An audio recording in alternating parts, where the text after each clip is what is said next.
সুপ্রিয় শিক্ষার্থী, অনলাইন ক্লাসে তোমাদের স্বাগতম। আজকে নবম দশম শ্রেণীর ত্রিকোণমিতি অনুশীলনী 9.2-এর 15 নম্বরের সত্যতা যাচাই করব।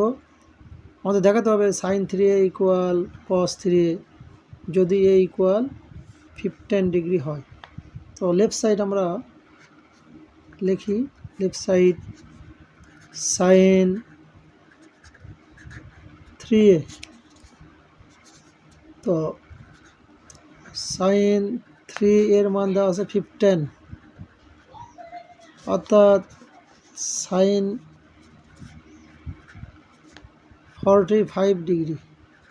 তো sin 45 এর মান আমরা জানি 1/√2। এটা লেফট সাইড আমাদের। তো রাইট সাইড cos 3a, তাহলে cos 3 এর মান হচ্ছে 15 ডিগ্রি। তো আমরা লিখতে পারি cos 45 ডিগ্রি, cos 45 এর মান হচ্ছে 1/√2। অতএব আমরা লিখতে পারি LS ইকুয়াল RS শুড, অর্থাৎ আমাদের সত্যতা যাচাই হয়ে গেছে।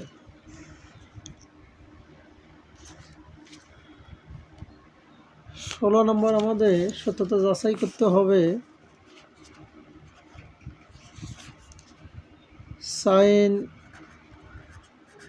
2a ইকুয়াল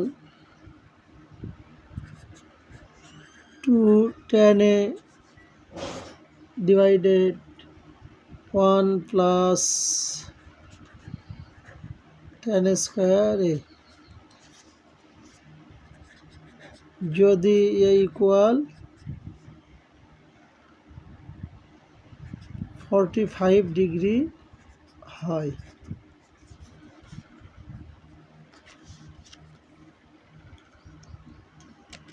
তো লেফট সাইড আমরা লিখব sin 2a। তো sin 2 এর মান হচ্ছে 45 ডিগ্রি, অর্থাৎ sin 90 ডিগ্রি। sin 90 ডিগ্রি মান হচ্ছে 1। তো রাইট সাইড আমাদের 2 tan a divided 1 plus tan square a, তাহলে 2 tan এর মান হচ্ছে 45 ডিগ্রি, 1 প্লাস tan স্কোয়ার এর মান হচ্ছে 45 ডিগ্রি। তো আমরা লিখতে পারি 2 tan এর মান হচ্ছে 45 এর মান হচ্ছে 1 ডিভাইডেড 1 প্লাস tan স্কোয়ার 45 অর্থাৎ 1 square.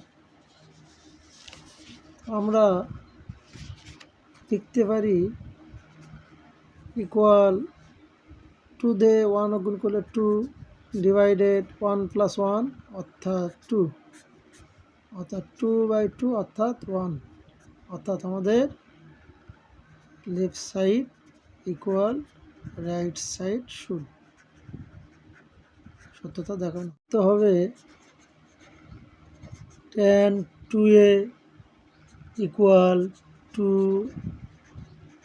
tan a divided 1 minus tan square a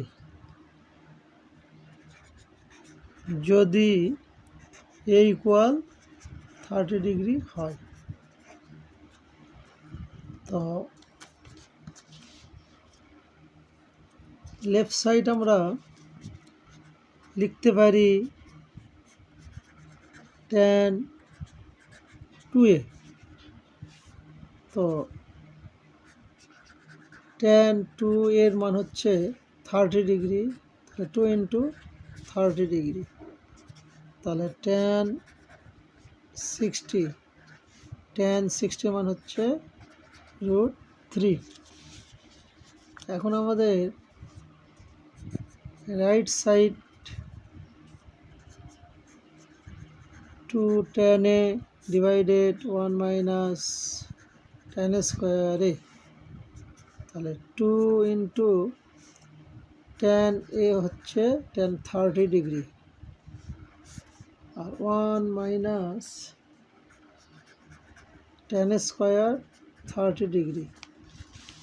তাহলে লিখতে পারি 2 ইন্টু tan 30 মান 1 ডিভাইডেড √3 ডিভাইডেড 1 মাইনাস tan 30 মান 1 ডিভাইডেড √3 হোল স্কোয়ার। তো আমরা লিখতে পারি 2 ডিভাইডেড √3, অর্থাৎ 2 দ্বারা 1কে গুণ করলে 2 আর √3, আর এখানে 1 মাইনাস রুট স্কোয়ার কাটা কেটে 1 ডিভাইডেড √3। তাহলে লিখতে পারি 2 ডিভাইডেড √3 ডিভাইডেড এখানে 3 লসাগু, তাহলে 1 দ্বারা 3কে ভাগ করলে 3, এখন 3 দ্বারা 1কে গুণ করলে 3, এখন 3 দ্বারা 3কে ভাগ করলে 1, 1 দ্বারা 1কে গুণ করলে 1।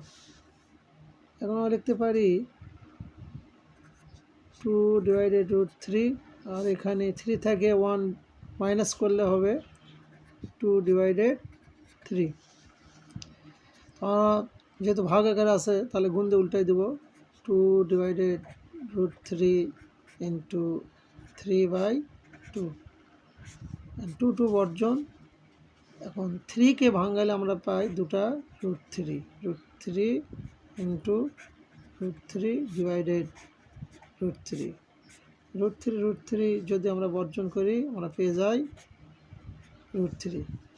তাহলে লক্ষ্য করো লেফট সাইডে আমরা পেয়েছি √3, এখন রাইট সাইডেও আমরা পেয়েছি √3, অতএব আমরা লিখতে পারি left side equal right side should. সত্যি আমাদের যাচাই হয়ে গেছে। সুপ্রিয় শিক্ষার্থী, আজকের মতো এখানেই। আগামী ক্লাসে আবার নতুন কিছু নিয়ে আসবো, তার সঙ্গে আমার চ্যানেলটিকে সাবস্ক্রাইব করবেন যাতে আরও ভালো কিছু নিয়ে আসতে পারি। আল্লাহ হাফেজ।